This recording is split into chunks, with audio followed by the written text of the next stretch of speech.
자들이 바로 땅끝에 해당되는 줄 믿습니다. 그러나 저들 가운데 하나님의 만세전에 택한 자녀들이 분명히 있을 수 있기에 우리는 포기하지 아니하고 최선을 다하여 주는 그리스도시여 살아계신 하나님의 아들이시니다 우리 외치면서 바탕에다 이 전도함으로 불쌍한 영혼을 구원해내는데 여기 모든 성도들이 다 쓰임받게 하여 주시옵소서. 각자 하나님께 받은 달란트가 다 다른 줄 압니다. 모든 자기 위치에서 최선을 다해 하나님께서 주신 달란트를 활용하여 끝까지 죽도록 충성하는 우리 사랑하시는 자녀들 다 되게 하여 주시옵소서. 오늘도 여러 가지 사연을 가지고 나온 우리 성도들 그 모든 사연을 다 주님 앞에 내려놓고 맡기게 하옵소서. 맡기는 것이 진정 믿음의 실력이란 걸 우리는 체험해야 되겠습니다. 하나님 우리 사랑하시는 자녀들에게 주님의 그 기도 응답으로서 체험시켜 주시옵소서. 진실로 사랑하시는 자녀들 누가 뭐라고 해도 하나님 앞에 중심을 드리면서 오직 주님께서 말씀하옵소서 하는 이 말씀 중심의 말씀 신앙으로 우리 모두 끝까지 각자의 믿음을 지켜나가는데 최선을 다하는 자들 다 되게 하여 주시옵소서. 감사드립니다. 피곤한 중에 나와서오니 아버지 졸음막이 물리쳐 주시고 각종 장염의 막이 투못하게 하여 주시옵소서. 말씀을 대언하는 자의 입술과 아버지 이 영을 주고 주장하여 주셔서 온전하신 말씀만이 우리 성도들의 마음에 비해 그대로 새겨지게 하옵소서. 감사드립니다. 마찬가지 오직 주님께서만의 영광 홀로 받으시옵소서. 예수 그리스도의 이름으로 감사드리며 기도드리옵나이다.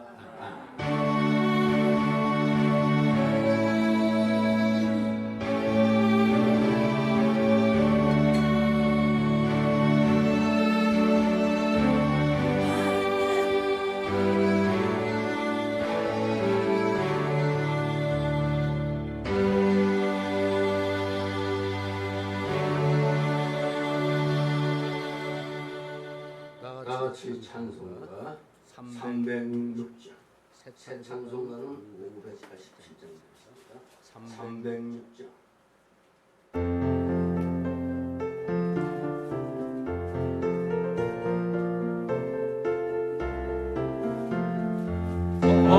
감사하는 성도여 주스 찬송 주스 주는 격을 보기전 영영께 바라보네 하나님의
먼저 이 맥추절은 구약의 맥추절이라고 표현한 거는 내용이 다른 겁니다. 우리 한국교회에서만 이걸 지킨 겁니다. 만들어서. 좋은 의미죠. 우리가 보통 1년 농사를 짓고 추수감사 예배를 우리가 추수감사주일에서 11월 셋째 주일날로 이렇게 우리가 지키고 있죠. 그래서 신약에서의 3대 절이라면 뭐죠? 부활절, 또 추수감사절, 성탄절. 구약 때의 3대 절기는 유월절이라고 하는 또 무교절, 그리고 칠칠절 또는 맥추절, 또 수장절이라고 하는 또 초막절.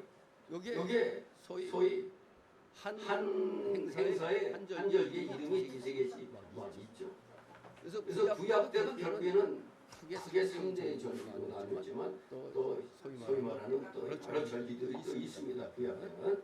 그런데 오늘날 우리는 예수 그리스도의 십자가 대속의 공로에 힘입어서 우리는 구약에는 모든 그 시법들 그것은 우리가 이미 예수님 안에서 완성됐기 때문에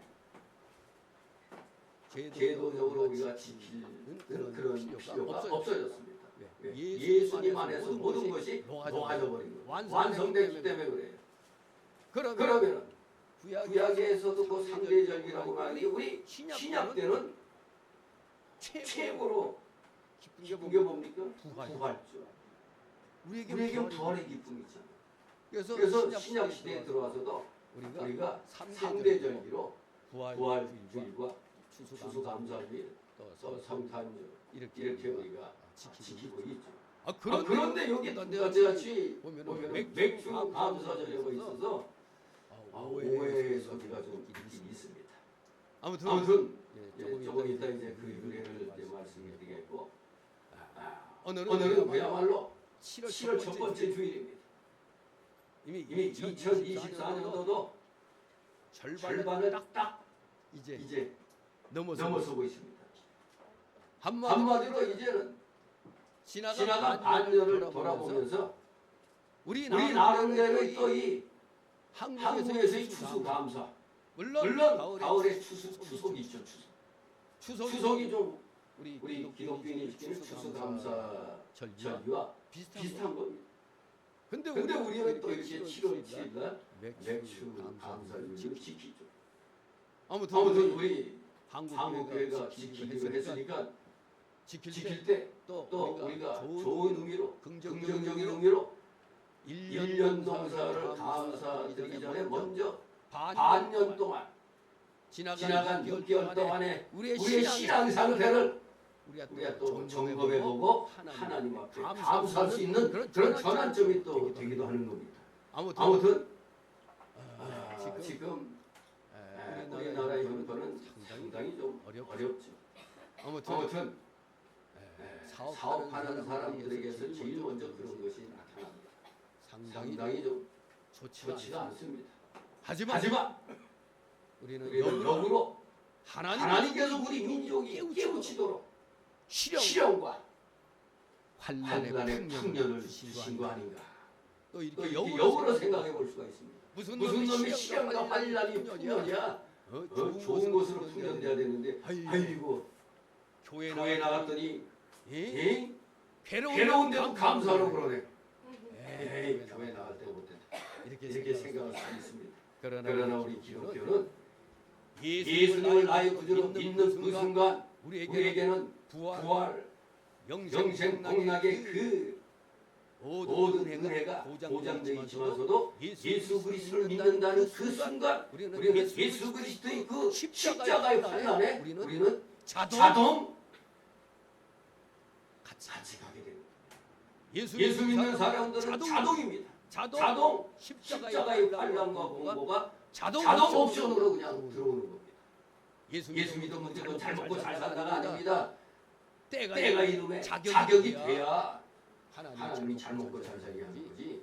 예수 믿는다고 괴롭히고 나쁜 짓 하는데 잘 되기가 있나요? 예수 안 믿어도 착하게 살고 열심히 일하면 잘 먹고 살잖아요.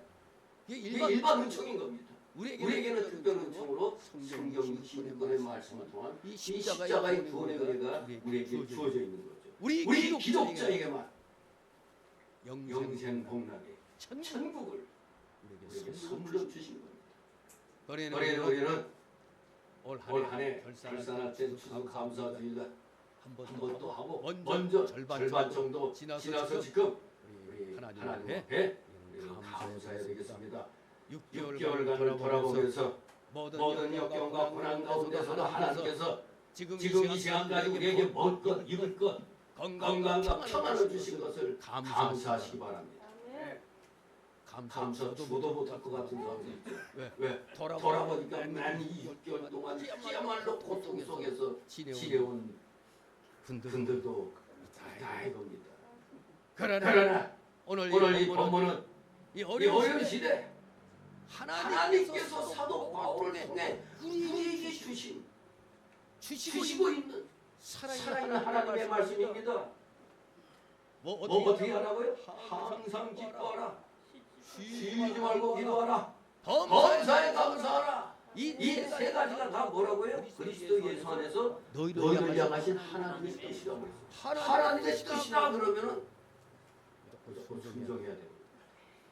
하나님 말씀 가라사대 하면 내 기분을 떠나서 무조건 예 해야 되는 겁니다. 진실로 우리는 우리 기독자들은 세상 사람들이 볼 때 어떻게 보면 나사고 틀린 사람들 같아. 기뻐할 일이 적은 때도 항상 기뻐한다니.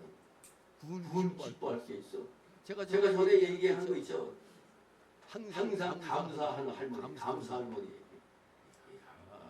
뭐가 일이 안 돼도 감사, 뭐가 그냥 망해도 감사. 그러니까 맨날 입에서 감사만 나와 이 할머니는. 그래갖고 이 사람들 주위에 하는 사람들이 저놈의 할망구, 저놈의 저 감사한다는 말이 언제 나오지 않을까 하다가 그만 불이 나버렸어. 그러니 사람들은 이제 저 할망구에 대해서는 아마 분노의 저주가 나보다 했더니 아이고 하나님 감사합니다 그러는 거예요. 아니 불이 나가지고 지금 다 탔는데 뭔 놈에 감사했더니 안 죽고 살아있지 않냐. 이걸로 감사한다 이겁니다. 그렇습니다. 우리 기독자들의 자세가 이런 겁니다. 저도 아니 맥주 감사주의를 맞이하기 전에 이틀 전인가요? 한 11시 반쯤 됐나? 그때 사모가 와가지고 지압 펌프가 안 된다는 거예요. 이거 뭐 스위치를 갖다 뭐 제대로 안 했겠지 하고 내려봤는데 이거 뭐야? 우리 이렇게 뒤집어보고 진짜 거기 1년 동안 쌓인 기름땡이 이거 손을 넣어가지고 근데 이게 위험한 거거든요. 이게 잘못하면 전기가 감전될 수도 있는데 그냥 심창이지 한마디로 길이 갖다 놨다 하고 말고 해도 한 시간 반을 밤에 1시까지 도저히 그냥 안 되겠더라고 이게 길이 없어요 지금 상태로. 그러면서 나도 모르게 아이 저거 그때 바꾸느라고 내가 저거 얼마나 저거 일주일 동안 저거 말려가지고 쳐갖고 탁 떨어내가지고 기름 떨어내가지고 그 공사를 해가지고 했는데 만에 하나 저게 펌프가 고장난다고 이거 또 저거 새로 또 돈이 문제가 아니라 그 다시 작업을 해야 되거든요. 이게 보통 일이 아니에요. 그래서 그날 1시까지 하다가 도저히 안 돼서 이제 포기하고 다음날 또 내려가서 또 하는데 아니 그날 밤에 하다가 밤인가? 갑자기 그냥 전기가 확 나가버렸거든요. 그야말로 치가치 그냥 한참 하고 있는 거 지하니까 더더더 내가면서 또 그냥 문 쪽에 그 스위치 있는다니까 떨어지게 만지니까 뭐 내려와 있어 딱 올리니까 이제 다시 쫙 들어왔는데 두번 안 되겠다 해서 이제 다음 날로 미뤘는데 그러면서 아이고 하나님 이거 주일 갖고 왔는데 이거 어떡합니까 이거 그래서 이제 다음 날 또 이제 내려가서 또 이제 했죠. 몇 시간도 했는데 또 안 돼. 진짜 이게 왜냐면은 애시당초 그 펌프는 그 자체가 다 그냥 꽂으면 자동으로 돼 있는 건데 그럴 수 없이 만져가지고 이걸 잘라가지고 그냥 이 자동 수위 조절기로 또 이렇게 연결해서 할 필요가 없는데 이 자체가 자동이 되는 건데 그걸 또 끊어갖고 이렇게 해놓으니까 그래서 몇 시간을 연구하다가 갑자기 이제 컴퓨터가 뭐 아니면 우리 모바일이 뭐 될 때 껐다가 리셋 시키는 거 있잖아. 그 생각이 나고 나서 가만히 그 자동 수위 조절기에 꽂아놓은 거 보다가 원위치가 있다. 다 뜯었어. 다 뜯어갖고 그냥 해가지고 괜히 쓸데없는 거 이걸 갖다 잘라갖고 연결해놔. 같이 그냥 딱 해갖고 보는데 손 한쪽이 좀 빠져 있어. 이게 그러면 일종의 유전이 그런 걸로 이렇게 돼. 그래서 다시 원래대로 맨 처음 사왔을 그 원래대로 이제 연결해가지고 다시 둘 감아가지고 이제 그리고 자동 수위 조절 따로 내가 샀어요. 근데 토요일 날 도착하려고 하는 것이 비싼 거고 화요일 날 도착하는 것도 좀 만 원이 싸. 그러니까 화요일까지 기다릴 수 없어서 만 얼마 더 주고 자동 수위 조절기를 샀죠. 그래서 기대를 두고 이제는 되겠지 하고 그래서 딱 하는데 처음에는 안 되는 거예요. 그러다가 다시 원위치 시켜서 다시 이렇게 한 다음에 딱 하고 그게 이게 세 개잖아 막대가 가운데가 짧은 건데 요게 다음에 배수가 일어나요. 그래서 그냥 되더라고요. 원위치 시켰더니 원래대로 복귀시켰더니 되는 거예요.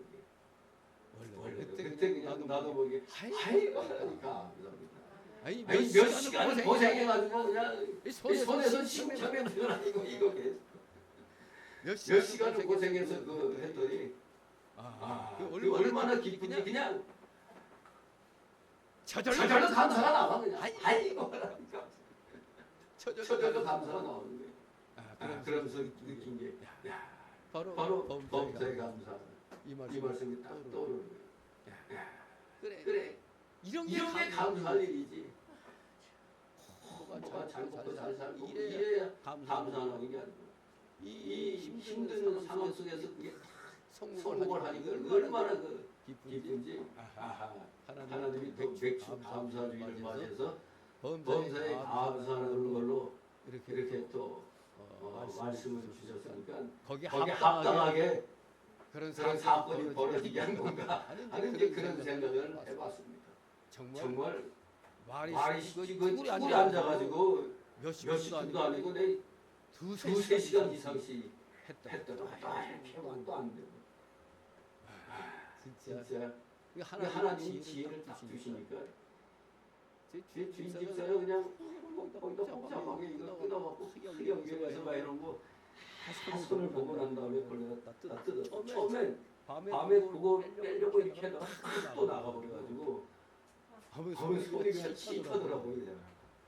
아무튼 그러면서 야 이거 다 내려놓고 작업을 해야 되는데 지하가 껌껌해가지고 불가하잖아요. 누가 옆에서 이렇게 비춰주고 하는 것도 몇십 분이지 이거 몇 시간 할 수가 없는 거고. 정말로 하나님이 이 범사에 감사하는 그 의미를 또 하나 저에게 또 허락하신 것 같더라고요. 정말 여기 막 튀어나오지. 아이 이런 맨 처음에 그 첫날에는 그냥 막 여기만 나오는 게 그 다음 날에도 또 안 되니까 그러다가 하나씩 지휘하고 이렇게 원위치 했더니 하면서 나가는데 얼마나 감동 아무것도 아닌데도 몇 시간을 그냥 고생해가지고 하는데 얼마나 감사합니까. 정말로 기뻐할 일이 적을 때에도 우리는 기뻐해야 되는 겁니다. 절대로 우리 기독자들은 세상 사람과 달라요. 미래에 대해서 불안해하거나 두려워 떨지 않고 하나님께 기도할 수 있는 게 우리 기독교인이거든요. 다른 사람들이나 환경을 탓해서 불평하고 원망하지 말고 우리는 하나님께 감사해야 되는 겁니다. 이게 하나님께 그 악조건 속에서도 감사할 수 있다는 건 이거 참으로 복된 일인 겁니다. 근데 여러분들은 이미 큰 복을 이미 받았어요. 오늘 본문은 항상 기뻐하고 시작하고 기도하고 범사에 감사하는 것이 그리스도 예수 안에서 우리를 향하신 하나님의 뜻이라고 말씀합니다. 하나님의 뜻입니다. 항상 기뻐하라. 쉬지 말고 기도하라. 범사에 감사하라. 목사 말이 아니라 하나님 뜻입니다. 하나님 말씀인 것입니다. 하나님께서는 우리가 슬퍼하지 말고 기뻐하고 두려워하지 말고 기도하고 원망하지 말고 감사하기를 원하십니다. 그러나 우리 속에는 옛사람의 속소, 이 찌꺼기가 북배성, 완악성, 그 죄악성, 연약성이 가득 차 있잖아요. 요걸 제어하지 못하니까 막 하면 그냥 여기 튀어나오고 원망 불평이 나오는 겁니다. 그러나 우리는 중생했잖아요. 거듭났잖아요. 예수님의 그 보혈 공로로 우리는 구원받았잖아요. 그러니 우리는 하나님께서 이렇게 하라 하면 알겠습니다밖에 없습니다. 아멘. 그밖에 없어요. 바로 이 복된 하나님의 뜻은 성도된 우리의 삶 속에서 사실 이미 이루어지고 있는 겁니다. 본문은 범사에 감사라고 말씀하고 있습니다. 우리는 연약한 인간이기 때문에 좋은 일이 있을 때만 하나님께 감사하기 쉽습니다. 물론 좋은 일을 만났을 때 하나님께 감사를 못하면 그 사람은 하나님의 은혜를 알지 못하는 무지한 자일 것입니다. 예수 안 믿는 사람이라도 좋은 일 만나면 어때요? 저절로 그냥 감사하고 그냥 얼굴에서 웃음이 그냥 떠나지 않잖아요. 안 믿는 사람도 좋은 일 생기면 감사하는데 예수 믿는 사람이 좋은 일 만났는데도 감사할 줄 모른다? 이건 문제가 있는 사람입니다. 그렇기 때문에 우리 기독자들은 하나님의 은혜로 좋은 일이 있을 때만 감사하지 말고 나쁜 일이 있을 때도 하나님께 감사할 수 있는 것입니다. 하나님이 우리에게 명령하셨기 때문에 싫어도 감사하다 보면은 내 입에서 나오는 이 감사가 내 귀로 들려갖고 뇌세포를 자극해서 아주 그냥 몸을 건강하게 만드는 엔돌핀이 그냥 분출되게 하는 겁니다. 그러니까 이 언어 습관이 그래서 중요해요. 불평, 불만만 계속 하다 보면 스트레스 받아가지고 내가 병들잖아요. 그냥 첫날하고 그 다음날 저거 될 때까지 난 엄청 스트레스 받아갖고 거의 쓰러질 정도였어요. 그냥 쭈그려 앉아갖고 몇 시간을 해도 안 되니까 원래대로 그냥 싹 뜯어봐야 어디가 선이 어디가 빠지고 게 보인다. 아무리 눈으로 붙어있는 거 봐도 보이지 않는 거거든요. 근데 그걸 싹 다 뺀다는 게 조금 더구나 거기 또 이 눈이 이렇게 돼가지고 원래 전에 작업할 때 문자가 뜯어냈거든. 문자 이게 다 문이 안 열리는 상황에서 그 작업한다는 게 쉬운 게 아니었거든요. 그러니 그냥 막 그냥 입에서 그냥 불만이 막 튀어나오고 그냥 막 그랬죠. 그러나 하나님이 지혜를 주시므로 말마 정말로 이런 걸 통해서 또 감사의 조건이 무엇인가를 깨닫게 되는 겁니다. 우리 기독자입니다. 우리는 세상 사람이 아닙니다. 다릅니다. 내가 거룩하니 너희도 거룩하지라 그랬잖아요. 거룩이 뭡니까? 구별됐다는 겁니다. 세상과 구별됐다. 그러니 너희도 구별된 생활을 하라는 겁니다. 그러니 우리는 세상 사람들과 다르게 힘들고 어렵고 슬프고 이런 날이라도 원망해야 될 날이라도 우리에게서는 감사가 나오게 돼 있는 겁니다. 감사가 안 나오더라도 감사하는 습관을 들여야 됩니다. 좋은 일이 있을 때만 감사하는 거 누가 못해요? 그거는 안 믿는 사람은 다 아니까. 우리 기독자들은 나쁜 일이 있을 때도 우리 하나님께 감사할 수가 있습니다. 어떻게 그렇게 할 수 있느냐? 우리가 범사에 하나님께 감사할 수 있는 것은 바로 우리가 받은 구원 때문입니다. 여러분이 받은 구원 때문에 우리는 감사할 수가 있어요. 우리는 천국이 보장됐잖아요. 예수님 때문에. 천국이 보장돼 있어요. 이거 살다가 죽으면 그만이지. 그게 아닙니다. 그만이 그게 살다가 죽으면 그만이다. 왜 우리 모든 세상 사람들이 귀신의 존재를 알고 있죠? 왜 우상에게 절하고 우상성입니까? 왜 귀신에게 제사합니까? 뭔가 모르게 사후세계에 대한 본능이 있는 거예요. 사후세계에 대한 본능. 이 다음에 새로운 무궁천국에서의 영생 문학이 우리에게 주어져 있는 겁니다. 누구 때문에? 예수 그리스도 때문에. 이러니 우리가 어찌 감사하지 않을 수가 있어요. 로마서 6장 17, 18절에서 사도 바울은 하나님께 감사하리로다. 너희가 본래 죄의 종이더니 너희에게 전하여 준 바 구원의 본을 마음으로 순종하여 죄에서 해방되어 의에게 종이 되었느니라. 여러분들은 지금 지난날 죄의 종에서 지금 의의 종으로 바뀌었습니다. 의의 종이 됩니다. 의의 노예가 되어 있는 겁니다. 하나님께서 우리를 죄에서 구원하여 의인되게 하신 이 놀라운 구원을 통해 가지고 우리는 예수 그리스도를 영접함으로 하나님 자녀가 되는 특권을 얻었습니다. 또 은혜로 구원받은 이 일을 위해서 우리는 항상 하나님께 감사하는 것입니다. 하나님 자녀 되는 특권. 여러분은 바로 하나님 자녀입니다. 예수님이 나의 구주로 믿어지는 순간 여러분들은 하나님 자녀가 되는 겁니다. 하나님 자녀로서의 특권을 지금 누리고 있는 겁니다. 그리고 이 구원받은 건 내가 뭘 잘해서 받는 게 아니죠. 그냥 은혜로 주시는 겁니다. 은혜로 선물로 주시는 겁니다. 선물, 은혜의 선물입니다. 어떤 우리가 하나님 앞에 행하는 어떤 행위로 보고 하는 게 아닙니다. 그 행위 구원은 성경에 맞지 않습니다. 구약에서는 그럼 율법을 통해서 구원받은 거니까 그게 행위 구원 아니고 뭐냐 할 수 있지만 구약도 가만히 살펴보면은 앞으로 오실 메시아의 일종의 그 상징이 바로 구약의 그 제물들 아닙니까? 그 의식법, 절기법이 다 예수 그리스도의 모형이에요. 결국에는 구약 때도 행위로 구원받는 게 아니고 율법으로 구원받는 게 아니라 오실 메시아를 믿음으로 구원받는 겁니다. 오늘날 여러분들은 뭘로 구원받았죠? 오실 메시아. 구약 때는 앞으로 오신 메시아를 믿고 구원받는 거고 우리는 오신 메시아를 믿고 구원을 받는 겁니다.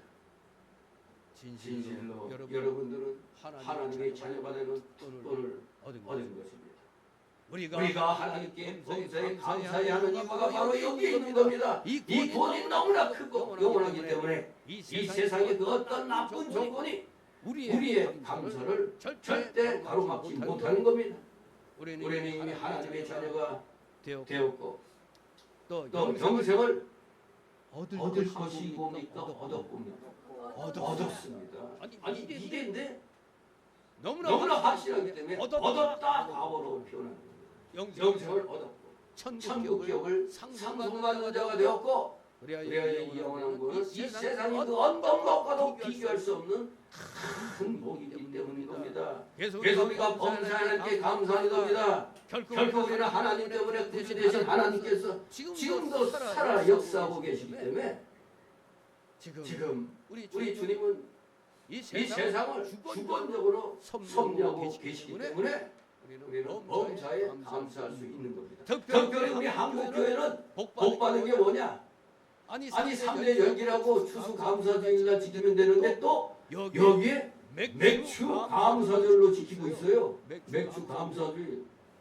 여기 아주 좀 우리 한국교회에서 좀 혼돈이 가고 있어요. 저도 맨 처음에 이거 구약의 맥주절인데 분명 구약의 뭐 절기는 예수님이 오심으로 다 폐지됐단 말이에요. 완성됐으니까.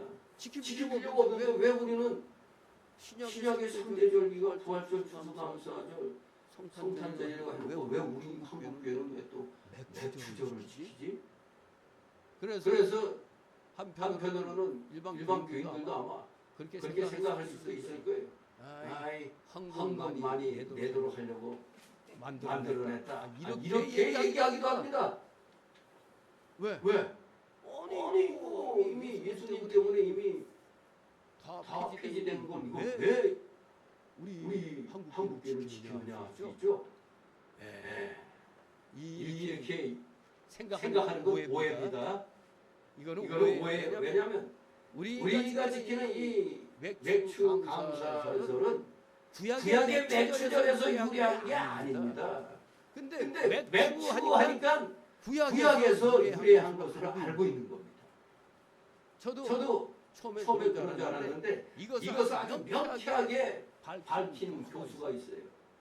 백석대학교 기독학부 구약학 교수인 김정규 교수가 아주 이걸 갖다 정확하게 밝혀냈습니다. 우리 한국교회가 지키는 맥주 감사절은 구약의 맥주절에서 유래한 게 아닙니다. 그래서 맥주절은 다른 이름으로 칠절, 떡, 오순절 이렇게 부르고 있어요. 같은 절기 가지고 단어가 맥주절, 칠절, 오순절 이렇게 나와 있죠. 이렇게 대부분 목사들도 마찬가지 교인들만 그런 게 아니라 목회자들도 이 맥주 감사절을 구약의 맥주절로 오해하게 된 배경에는 배경이 있는 거예요. 왜 이걸 구약의 맥주절로 오해할까? 바로 우리 한글 성경이 출애굽기 23장 16절을 잘못 번역한 것이 결정적으로 기여한 것. 왜 그러냐? 출애굽기 23장 16절에 분명히 이렇게 번역했죠. 맥주절을 지키라. 이는 네가 수고하여 밭에 뿌린 것의 첫 열매를 거두니라. 수장절을 지키라. 이는 네가 수고하여 이룬 것을 연말에 밭에서부터 거두어 저장하느니라. 또 개역 개정판에는 이렇게 설명하고 있습니다. 바로 여기에 한글 성경이 잘못한 게 맥주절로 번역한 걸 잘못한 겁니다. 이건 맥주절로 번역하면 안 되는 거예요. 왜냐하면 원문을 보면은 하카치르라는 히브리어인데 하카치르 즉 문자적으로 이 말은 수학의 절기, 수학절, 추수절이라고 번역해야 옳은 겁니다. 근데 우리나라 그 세번역이나 동동번역도 다 똑같이 한글 개혁판도 개혁 한글도 다 세번역, 동동번역 다 똑같이 맥주절로 오역을 했단 말이에요. 다 맥주절로 번역했으니까 우리가 지금 맥주절하면 좀 이상하네. 또 구약 절기나 무식법은 폐지되는데 이거 또 왜 지키지? 이런 의심이 생기는 겁니다. 아무튼 우리 한글 성경들이 이걸 맥주절로 번역해놨기 때문에 그런 오해가 생기는 겁니다. 그러나 쉽게 알 수 있는 것은 영어 성경을 보면 쉽게 알 수 있어요. 영어 성경에는 수학의 절기라고 그렇게 번역했어요. 즉 아주 본토 발음으로 얘기할까? Festival of Harvest. Festival Harvest. Harvest Festival 또는 Festival of Harvest. 수학의 절기라는 뜻이에요.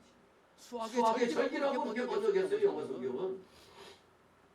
오늘 우리가 이런 구약과 신약 시대의 맥주절에 대해서 오해가 생긴 건 또 개역 개정판 출애굽기 34장 22절을 또 잘못 번역한 데 있다고 합니다. 거기에도 분명히 이렇게 번역했어요. 77절 곧 맥주의 초실절을 지키고 새말에는 수장절을 지키라. 이렇게 개역 개정판에 나와 있고 우리 한글 개역 한글도 그렇게 돼 있죠. 맥주의 초실절. 이 맥주의 초실절이란 말이 잘못된 번역입니다. 맥주의 초실절. 원문에 보면 밀의 초실절입니다. 밀. 맥주는 뭐죠? 보리잖아요. 보리와 밀은 또 다른 겁니다. 원문에는 빅풀의 커치르 힘이라고 되어 있어요. 빅풀의 커치르 히티. 밀의 초실절이라는 뜻입니다. 밀. 보리가 아니고 밀의 초실절. 대부분 영어 성경에서는 이걸 밀수학이라고 번역했어요. 밀수학. 보리수학이 아니라 밀수학. with harvest. 위트가 밀이죠. 보리는 영어로 발이야. B-A-R-L-Y. 발. 이게 보리예요. 여기 위트 하비스트 밀수학이라고 분명히 영어 성경은 그렇게 원문대로 번역했습니다. 그런데 또 희한하게요. 출애굽기 34장 22절을 세번역과 공동번역을 올바르게 또 번역하고 있어요. 세번역에서는 이걸 어떻게 했느냐? 너희는 밀을 처음 거두어 드릴 때 밀을 처음 거두어 드릴 때는 7절을 지키고 분명히 밀이라고 했어요. 또 공동번역도 밀곡식을 처음 거두어 드릴 때 추수를 지키라. 그렇게 번역해놨어요. 요거는 또 이렇게 맞게 또 번역했다 이겁니다.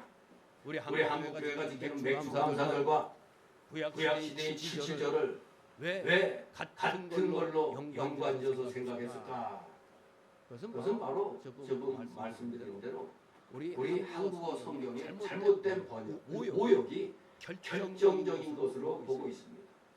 또 수학 시기를 보더라도 수학 시기, 밀과 고리의 수학 시기를 보더라도 한국의 맥주감사절이 구약의 77절이 아니라는 사실을 분명하게 알 수가 있습니다. 이스라엘 땅에서 77절에 수확해서 허물러 드리는 것은 보리가 아닙니다. 보리가 아니고 밀이었습니다. 이것은 밀은 주로 5월 중순이에요. 77절, 구약의 77절은 5월 중순입니다. 이스라엘 땅에서 보리 수확의 첫 열매를 드린 절기는 6월절 이후 안식일 다음 날이었습니다. 요게 주로 3월 중순에서 4월 중순입니다. 보리 수확을 하나님께 드린 게 이스라엘에서는 3월 중순이나 4월 중순입니다. 77절이라는 말도 그래서 이날로부터 계산해서 정확히 7주간이 지나 7주 49, 7주간이 지난 안식일 다음 날 50일째 추수한 것을 하나님께서 드린 데서 유래한 게 77절입니다. 77이 49, 7주가 지난 그 다음 날. 그리고 우리가 뭐 77절 또는 오순절이라고도 얘기한다 하는데 사실 오순절이라는 단어는 구약의 용어가 아닙니다. 오순절은 구약의 용어가 아닌 신약 성경에서 사용되는 말입니다. 오순절은 정확히 6월절 다음 날이 안식일에서부터 계산해야 7주 후 안식일 다음 날 50일째 하나님께서 밀수확을 드린 날과 일치한다. 레위기 23장 15절 22절이 그렇게 증거하고 있습니다.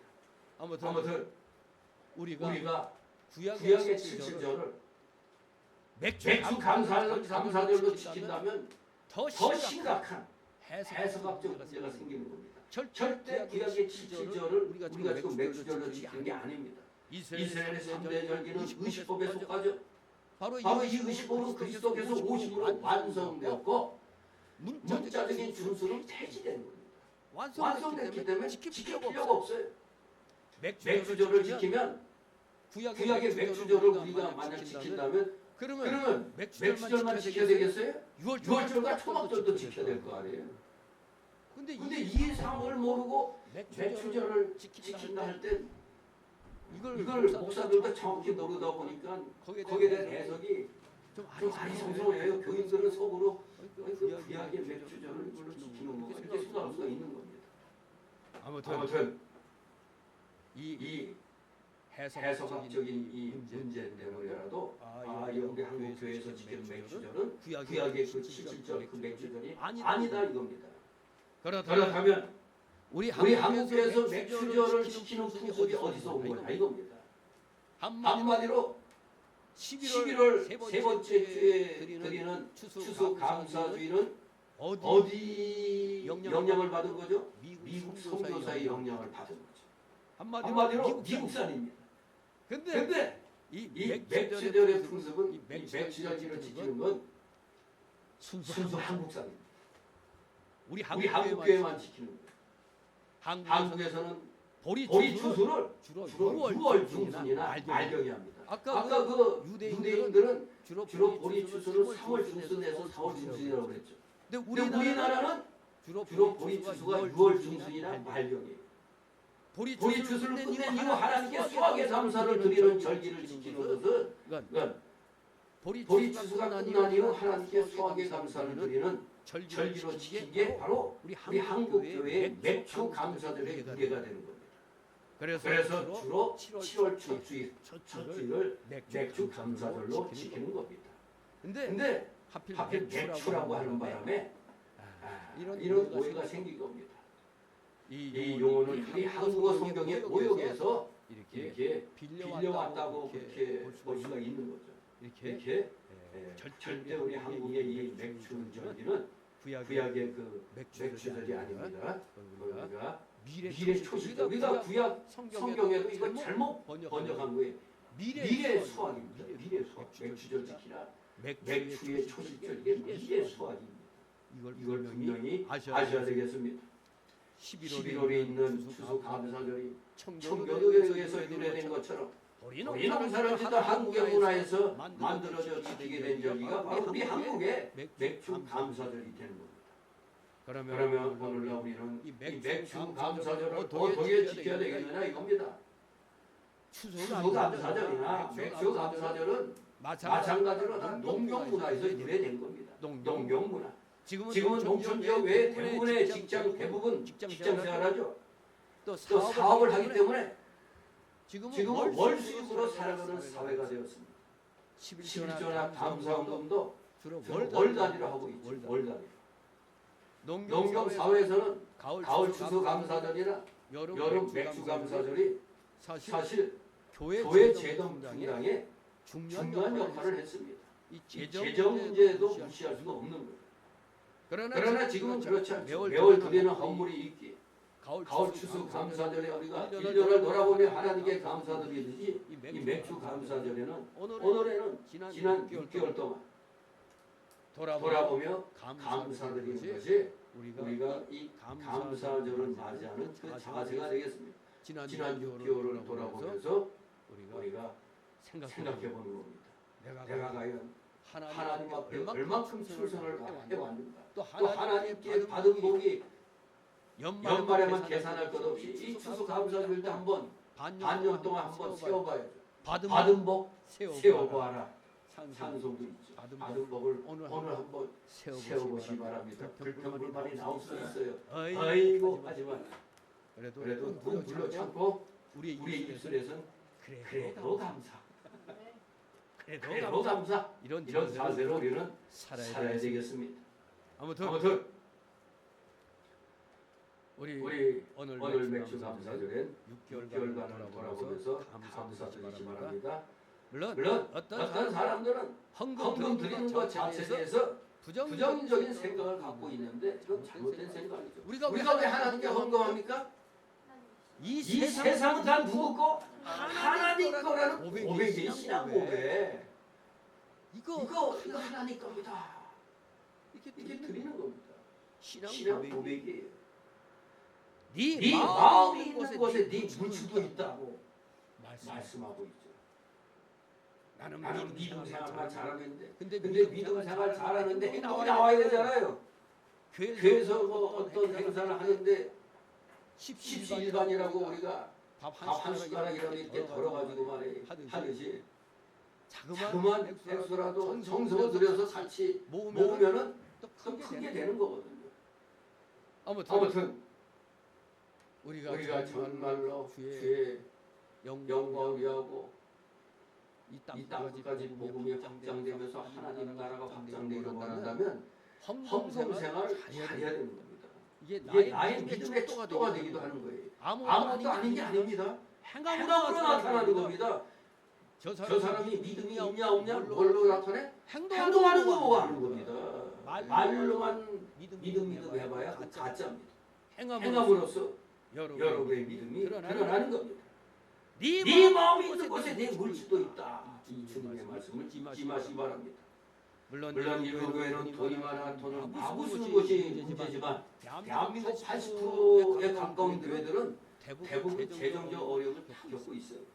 성도들이 정성스럽게 헌물들이 하나님 나라를 위해서 귀하게 사용될 수 있도록 우리가 힘을 써야 되는 겁니다.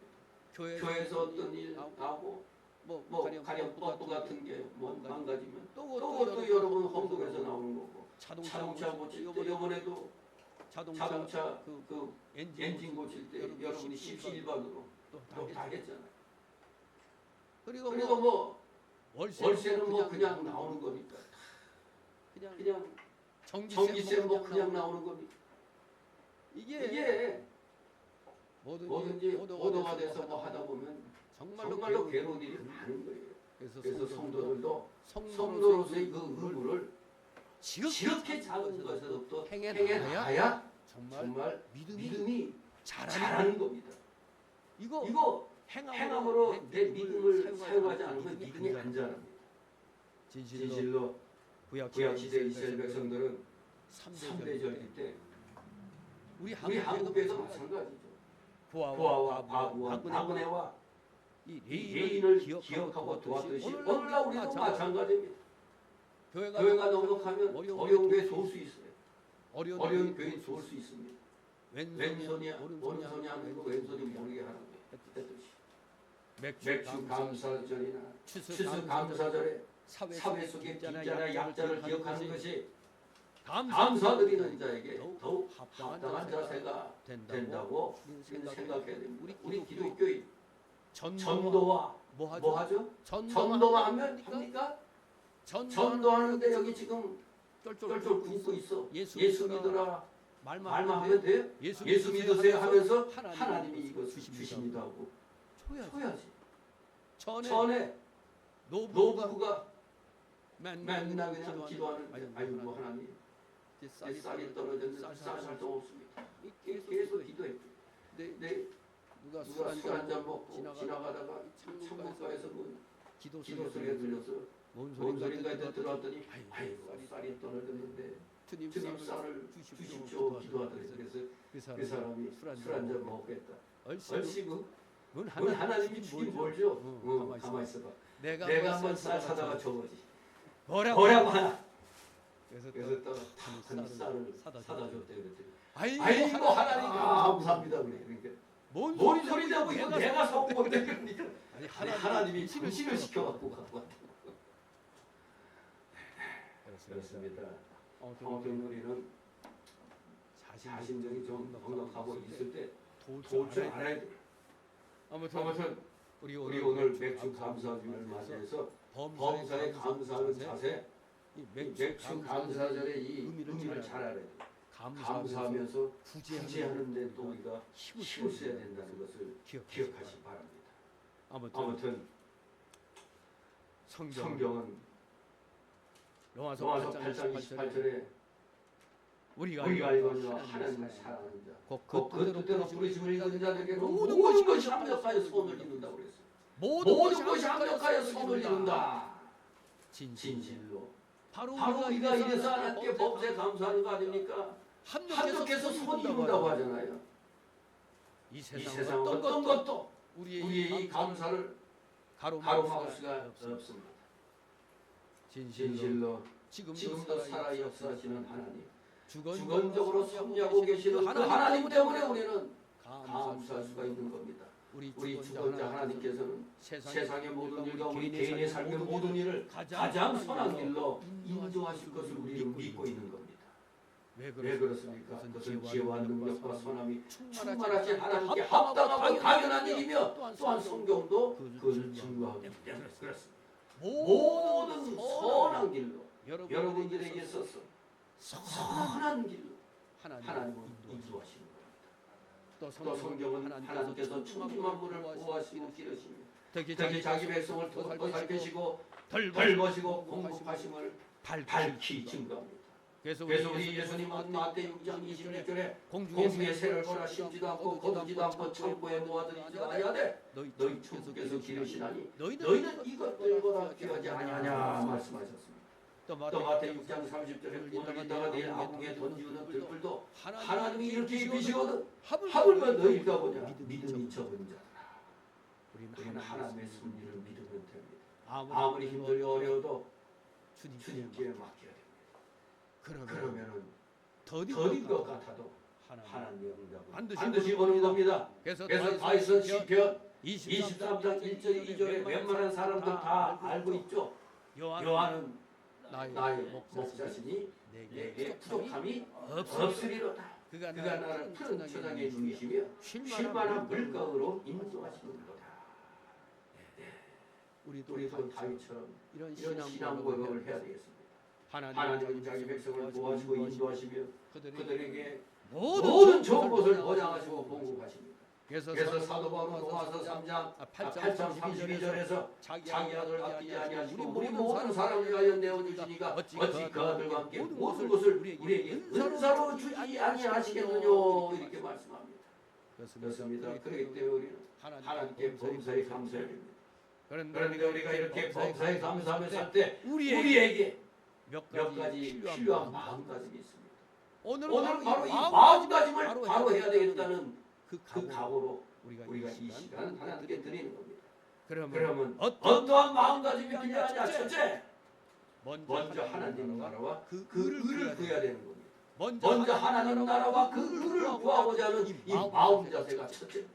마태복음 6장 33절의 말씀대로 예수님께서 분명히 말씀하셨습니다.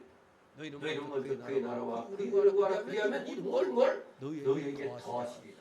여러분들에게 필요한 거를 얘기를 안 해도 우리가 기도 시간에 기도 제목 놓고 기도하다 보면 남의 기도하다가 내 기도 못해. 염려할 수 없어. 남의 기도해 주는 것 또한 하나님 나라 그 의를 먼저 구하는 거예요. 그러면 그 위에 모든 걸 더해 주신다고 그랬어요. 믿으시 바랍니다. 하나님께서 우리에게 필요한 영육의 모든 것을 주실 겁니다. 그러나 단지 우리가 먼저 구하며 힘써야 할 일이 있는 겁니다. 먼저 힘써야 할 일, 바로 그게 하나님 나라와 하나님의 의를 구하는 일입니다. 하나님의 나라를 구한다는 말씀은 다른 말이 아니죠. 하나님의 왕권을 인정하고 하나님을 경외하고 성김이 믿고 의지하는 것, 바로 이게 하나님 나라를 구하는 겁니다. 그것은 경건한 삶으로 나타납니다. 하나님의 말씀이 성경을 늘 읽고 기도하는 것, 이게 경건한 삶의 기본적인 요소입니다. 여러분들은 항상 성경을 많이 읽고 기도하기를 힘쓰면서 하나님을 인정하고 의지하며 믿음으로 살아야 되겠습니다. 또 하나님의 의를 구한다는 말씀은 하나님의 계명대로 순종하며 사는 겁니다. 하나님의 계명대로 순종하며 사는 것, 이게 하나님의 의를 구하는 겁니다. 하나님께서 우리에게 바로 이런 의를 원하십니다. 하나님은 죄를 미워하십니다. 하나님의 의는 우리가 죄사함을 받고 의롭다 하심을 얻는 것, 이게 하나님의 구원입니다. 또 하나님께서는 법적으로 의롭다 하심을 얻은 우리가 실제적으로도 의롭게 살기를 원하시는 겁니다. 그래서 우리가 믿음 생활을 하면 행함이 나와야 되는 겁니다. 행함으로 구원받는 건 아니지만 믿음의 증거가 행함입니다. 행함. 그러나 우리가 그 모든 계명을 순종하며 모든 죄를 멀리하기를 원하십니다. 도덕성은 우리 성도에게 있어 당연한 요소입니다. 우리 성도가 의롭고 진실하지 못한다면 그는 참 성도가 아닐 것입니다. 그래서 옛날에 우리 기독자들을 세상 사람들은 기독교인이면 믿을 만하다. 기독교인 하면 진실, 신뢰 그렇게 인정되는데 워낙 세상이 이상하게 변하다 보니까 도리어 기독자들이 손가락질 당하고 아주 사회로부터 아주 나쁜 소리를 듣고 정치인들은 우리 기독교인들을 아주 또 그냥 없애버릴 존재같이 그렇게 여기는 겁니다. 이것도 다 따지고 보면 우리의 죄입니다. 우리가 바로 못 살았기 때문에 성도다운 삶을 못 살았기 때문에 세상으로부터 손가락질 당한다 이렇게 보면 되겠습니다. 진실로 그렇기 때문에 우리 먼저 하나님 나라와 그 의를 구해야 됩니다. 그의 것들은 우리가 염려할 문제가 아닙니다. 살아계신 하나님께서 여러분들을 책임지실 겁니다. 그러므로 우리가 먼저 힘써야 할 것을 힘쓰면 되는 겁니다. 항상 하나님 나라와 그 의를 먼저 구하시는 여러분 되시기 바랍니다. 두 번째 마음가짐은 우리는 먹을 것과 입을 것이 있으면 항상 자족하며 살아야 한다는 겁니다.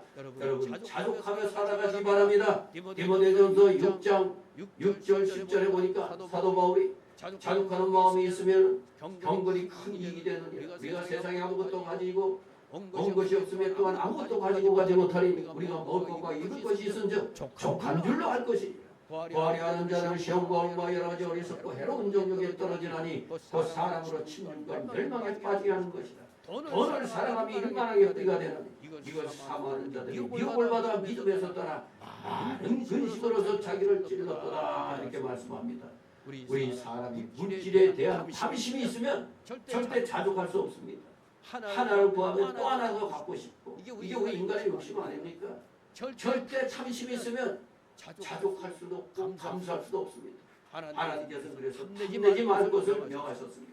출애굽기 20장 17절에 네 구세 집을 탐내지 말지니라. 네 이웃의 아내나 그의 남종이나 그의 여종이나 그의 소나 그의 낙이나 무릇 네 이웃의 소유를 탐내지 말지니라. 탐내지 말라고 하십니다. 탐심 골로새서 3장 5절 말씀처럼 실상 물질을 섬기는 일, 곧 물질 숭배가 탐심입니다. 물질 숭배. 사람이 탐욕을 품으면 감사가 사라집니다. 탐심을 가진 자는 항상 불평하고 원망할 것입니다. 우리는 탐심을 버려야 범사에 감사할 수가 있는 겁니다. 탐심을 버리라고 그랬지 돈 벌지 말라는 게 아닙니다. 돈은 열심히 최선을 다해서 벌어야 되는 겁니다. 나쁜 짓 하지 않아요. 탐내지 말라는 겁니다. 욕심 부리지 말라는 겁니다. 열심히 살면서 우리는 하나님께 충성해야 되겠습니다. 진실로 여러분들 항상 자족하는 마음가짐, 자족하는 마음가짐을 잊지 마시기 바랍니다. 세 번째 우리가 필요한 마음가짐은 이겁니다. 초대도 잠깐 나왔지만 부지하기를 힘써라. 부지하기를 힘써랍니다. 부재는 하나님의 뜻이며 명령입니다. 그것은 성도에게 있어 선택사항이 아니고 필수사항입니다. 필수. 특히 부재는 우리가 하나님의 은혜에 감사하는 증표가 될 것입니다. 그래서 신명기 15장 7절 11절은 부재를 강조했습니다. 네 하나님 여호와께서 네게 주신 어느 성읍에서든지 가난한 형제가 너와 함께 거하거든 그 가난한 형제에게 네 마음을 강팍히 하지 말며 네 손을 움켜쥐지 말고 반드시 네 손을 그에게 펴서 그 요구하는 대로 쓸 것을 넉넉히 부어주라. 너는 반드시 그에게 구제할 것이요 구제할 때는 아끼는 마음을 품지 말 것이니 이로 인하여 네 하나님 여호와께서 네 범사와 네 손으로 하는 바에 네게 복을 주시리라. 땅에는 언제든지 가난한 자가 그치지 아니하겠으므로 내가 네게 명하여 이르노니 너는 반드시 네 형제의 곤란한 자와 궁핍한 자에게 네 손을 펼지니라. 하나님의 명령입니다. 하나님의 명령. 성경은 구제를 이게 중요한 거죠. 내가 뭘 위해서 쓰면은 그게 우리가 하나님께 돈을 빌려드리는 거 된다는 거예요. 아니 내가 감동돼서 내가 뭘 썼는데 이게 하나님께 빌려드리는 거가 된다는 거예요. 이게 잠언 19장 17절에 보면 이 말씀을 기억하시기 바랍니다. 잠언 19장 17절 가난한 자를 불쌍히 여기는 것은 여호와께 꾸이는 것이니 즉 여호와께 빌려드리는 것이니 그 선행을 갚아주시리라. 하나님께 빌려드립니다. 하나님은 온 세계 모든 것의 주인이시고 최고 부자신데 하나님이 뭘 아셔서 우리한테 빌려? 근데 우리가 부지하는 일이 하나님께 빌려드리는 거가 된다는 거예요. 그러면 하나님이 얼마나 크게 우리에게 주시겠느냐 이겁니다. 선행을 갚아준다고 그랬어요. 하나님께서 우리에게 돈을 좀 빌려달라고 하시면 아마 누구든지 빌려드리려고 할 겁니다. 그러나 가난한 자를 부지하는 일은 잘 안 하려고 합니다. 사실 이거 우리 일상생활에서도 많이 일어나죠. 누구한테 뭘 빌려고 하면은 그 사람이 형편이 너무 안 좋으면 안 빌려주잖아. 근데 최고 부자가 하나 좀 뭐 좀 쓸 일이 있어. 그러면 뭐 두 마리 빌려주죠. 그러니까 세상 기업들이 덩치 부리게 하는 이유가 그런 이유입니다. 왜 일단 회사를 크게 만들어야 은행에서도 있고 빌려주는 겁니다. 그러니까 옛날 제가 자동차 세일할 때 조그만 사업체 하는 사장이나 뭐 우리 같은 사람들은 봉고차나 트럭 몰고 간단 말이에요. 이 거래처에 이 사업하기 위해서 가려면은 내가 없어도 트럭이나 승합차 몰고 가면 안 되는데 승용차도 좀 삐까번쩍하고 몰고 가야 대접을 받는다는 거예요. 이 사람 그래도 능력이 있네. 근데 승합차나 화물차 몰고 가면 이 사람 가난병이네. 그래서 거래를 잘 안 하려고 한다는 거. 그래서 참 그때 차장사하면서 이 사람 아니 그래 안 되는데도 가본적 관찰을 갖고 있어. 그랬더니 이 사업하려니까 이걸 사서 몰고 가야 된다는 거예요. 안 그러면 운전박대 당한다는 거예요. 참 그렇습니다. 뭐 경찰관들도 삐까번쩍한 차를 타봐야 선생님, 사장님 그러지 승합차로 트럭 타보면 어이 아저씨 이 얘기나 벌써 부르는 이 용어가 틀려버려. 그런데 우리가 하나님께 빌려주는 게 딴 게 아니고 가난한 자를 구제하는 거라니. 이거 하나님이 나한테 뭐가 있어서 빌리겠어. 근데 열심히 그냥 구제하면 하나님께 마음껏 빌려주는 거야. 그러면 하나님은 기가 놈이네. 하나님이 갚아주시는 거예요. 마게도냐 교인들 보면 고린도후서 8장 보면 환난의 많은 시험 가운데서와 극한 가난 속에서도 이게 교회마다 이런 게 또 있어요. 굉장히 어려운 건 교회인데도 아주 풍성한 연보를 하는 교회가 있어요. 희한하게도 교인들 몇몇을 보면 다 어려워. 근데 교회 그 할 때는 힘없이 이렇게 내는 걸 본단 말이에요. 바로 마게도냐 교회가 그랬어요. 가난한 속에서도 시련 가운데서도 풍성하게. 그러니까 그들은 힘대로 한 것만이 아니라 아예 힘에 지나도록 자원했다는 겁니다. 그리고 성도 섬기는 이 구제하는 일에 참여하기를 간절히 소원했다고 고린도후서 8장 1절 5절에 말씀하고 있습니다. 사도 바울은 이 일을 언급하면서 고린도 교인들에게 너희는 믿음과 말과 지식과 모든 간절함과 우리를 사랑하는 이 모든 일에 풍성한 것 같이 이 은혜 즉 구제 헌금에도 풍성하게 할지니라. 이렇게 고린도후서 8장 7절에 말씀하고 있습니다. 더구나 이 헌금은 그들을 힘들게 하려는 것이 아니고 어려움 당한 자들과 그들을 서로 평등되게 하려는 것. 곧 그들의 좀 남는 것, 유해한 것으로 다른 이들의 그 부족함을 보충해서 평등하게 하려는 것이라고 또 표현을 고린도후서 8장 10절 14절에 표현하고 있습니다. 진정한 이 지상에서는 공산주의가 이루어질 수가 없어요. 진정한 공산주의는 하나님 나라의 것으로 이루어지는 거예요. 서로 평등하다. 이 세상에서는 평등에 대한 기준이 여러 가지. 물질로 평등이 될 수 있고 인격적으로 평등이 될 수 있고 여러 가지 그 요소가 있어요. 근데 무조건 다 평준화시키려면 그게 바로 세상에서의 공산다. 그거죠. 진정한 공산주의는 이 땅에서 이루어질 수가 없습니다. 아무튼 우리 교인들이 각자 내가 조금 여유가 있다 하면 그걸로 납을 돕는데 쓰라는 겁니다. 그래서 사도 바울은 또 젊은 목회자 디모데에게 디모데전서 6장 18절에 네가 이 세대의 부한자들을 향하여 마음을 높이지 말고 정함이 없는 재물에 소망을 두지 말고 오직 우리에게 모든 것을 후히 주사 누리게 하시는 하나님께 두며 선한 일을 행하고 선한 사업에 부하고 나눠주기를 좋아하며 동조하는 자가 되게 하라.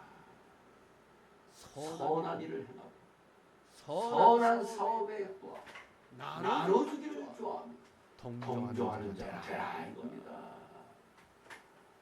진실로 우리는 모든 것을 하나님께 두면은 이런 해결이 되는 겁니다. 하나님이 해주시는 겁니다. 이 구제하는 데에는 부욕해 되리라는 복된 약속이 있는 겁니다. 그래서 잠언 11장 24절 25절에 흩어 구제하여도 더욱 구하게 되는 일이 있나니 과도히 아껴도 가난하게 될 뿐이니라. 구제를 좋아하는 자는 풍족하여 질 것이요 남을 누태하게 하는 자는 누태하여 지리라고 말씀했습니다. 역설적인 말이죠. 구제하는 자는 풍족해진다. 하나님께 빌려드리는 겁니다. 남을 유택하게 하는 자는 자기도 유택해진다는 겁니다. 그야말로 구제가 이렇게 우리 기독자들에게 아주 대단히 복받는 그런 지름길이 된다는 걸 또 우리에게 가르쳐 주는 겁니다. 남의 어려움을 지나치면 안 된다는 얘기입니다. 함께 웃고 함께 울고 그래야 되는 것이 우리 기독자의 삶의 모습인 겁니다. 그러므로 우리는 범사에 하나님께 감사할 줄 알아야 됩니다. 우리는 어려운 시대에도 어려운 여건 가운데서도 감사해야 됩니다. 어려운 여건 하에서도 우리는 감사하기 바랍니다. 어떻게 그런 생활이 가능합니까? 바로 뭐 때문에 이게 가능하죠? 하나님의 구원의 은혜 때문에, 또 그의 선하신 섭리의 손길을 믿기 때문에 우리가 범사에 감사할 수가 있는 겁니다.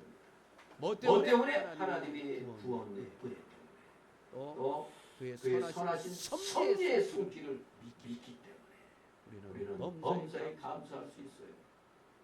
왜? 선한 일을 하니까 하나님이 우리를 어떻게 해준다? 풍족하게 해주고 윤택하게 해준다고 그랬죠. 풍족하고 윤택하게.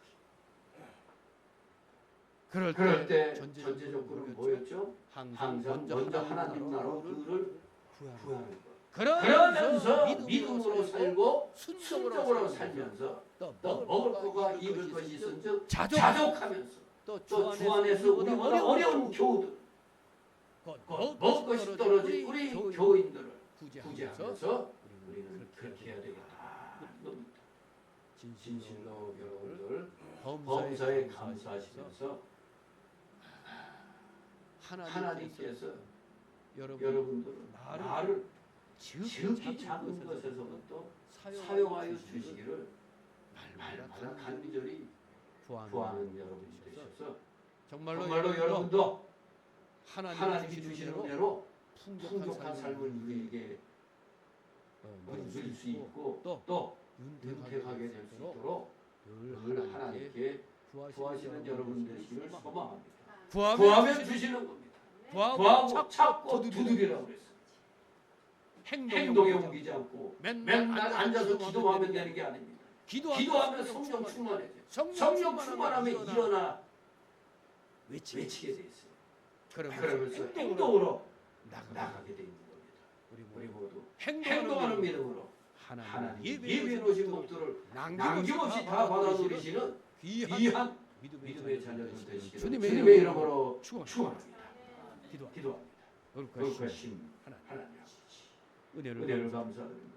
사랑하시는 자녀들 정말